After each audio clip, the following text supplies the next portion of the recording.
Hello YouTube, this is Mike Lovelace with Lovey's Barbecue. I've had a few people ask me how do I clean my Shirley Fabrication cooker. This is a 30 by 70 from Shirley Fabrication. What I normally do, and you can tell I've got it hooked up to my truck right here. I'm getting ready to run down to the use a pressure washer. I actually have one here, but it's just as easy to run down to the local car wash and use theirs. But I'm just trying to knock the big stuff off. So I've cooked on this probably 4 or 5 times. After I cook every time, I always steam clean it.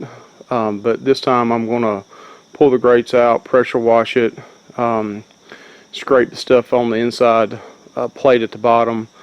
So what I'll do is this is a cabinet model, and really it works on any type like that.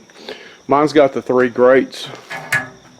So what I'm going to do is pull all these 3 grates out right here, put them in the back of my truck, and that'll just leave the baffle plate at the bottom. And I'll show you how I scrape that out. Right here's the handle for the drain plug. It's already at an angle now, so that's the way I want it to be. It's angled this way a little bit towards the drain plug. So I'll open up that drain plug, put a bucket up underneath it, and scrape the sludge, the grease and the drippings and so forth down towards that into the bucket. So in between cooks I'll do the same thing, except I'll heat it up a little bit, put just a little bit of lump charcoal in there, and go ahead and light it up, let it get a little bit warm, and it makes it a little easier scraping it all the way down to the end. But I'll go ahead and pull these grates out next. Thank you. Alright, I'm getting ready to just show you how to scrape this. It's pretty easy.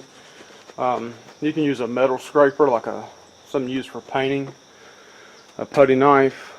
This is a plastic one. It's not hot right now, but even if it was a little warm it wouldn't melt.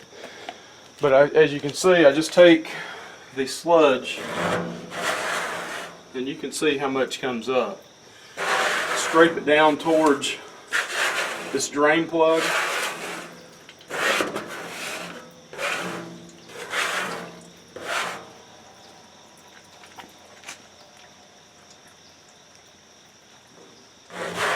Keep scraping it down towards this end. Again, if this was in between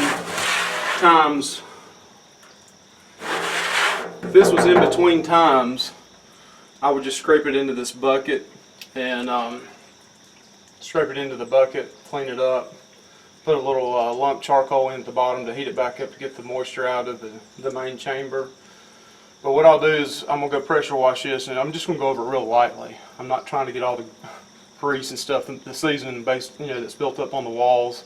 I'm just trying to clean this main bottom part and the outside of it. Something really you could do at home, but again, it's just easier for me to run down to the local car wash. But as you can see, a lot of sludge will build up after just 3 or 4 cooks. I use pans in the bottom of mine to try to catch a lot of it, but if you don't use anything, you can leave the plug open so it'll drain straight down into a bucket. But again, very simple. Just make it go down towards the main plug hole, which is located right here on your Shirley. I'm pointing the finger right at it. And you keep repeating that until all your sludge is out of the bottom of it. Try to just put a little bit of water in here, running it down.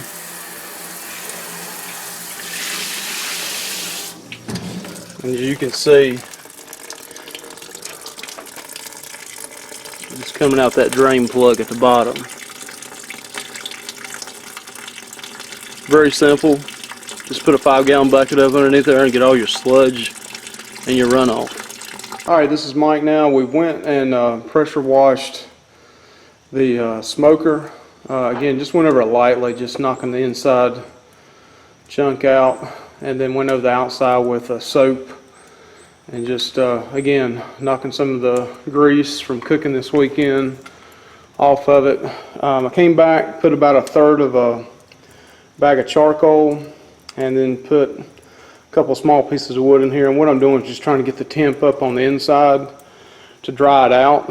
I knew somebody recently who purchased a Shirley Fabrication and got home and got excited and was reading on the internet, and they washed theirs, but they failed to dry it out on the inside. So the next morning they woke up and there was surface rust everywhere, and they freaked out about it, which I probably would too. So I helped them clean it up, and we'll talk them through it.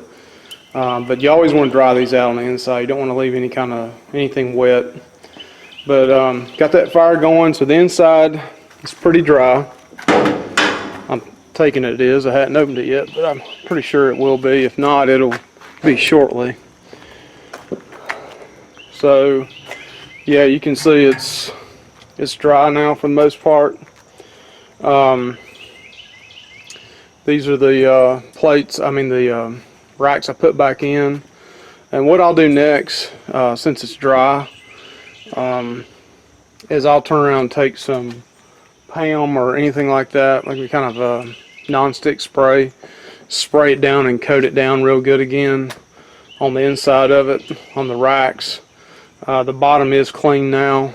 Alright, here's how we steam it. Not quite sure if the temp is up high enough to show a lot of steam coming off, but you can hear that.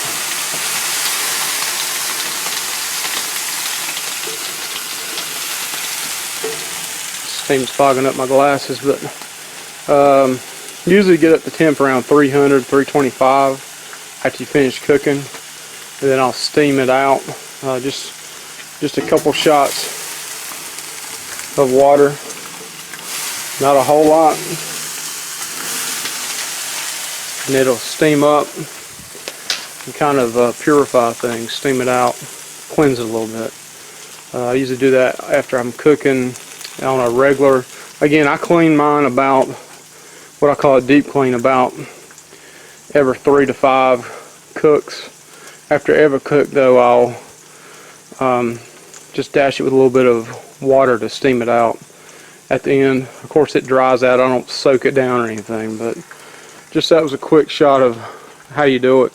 There's other YouTube videos out there showing this a little more in depth.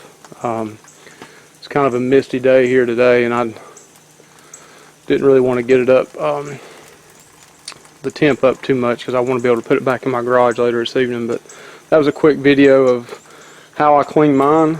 Hope this helped a little bit. If it didn't, don't dislike me.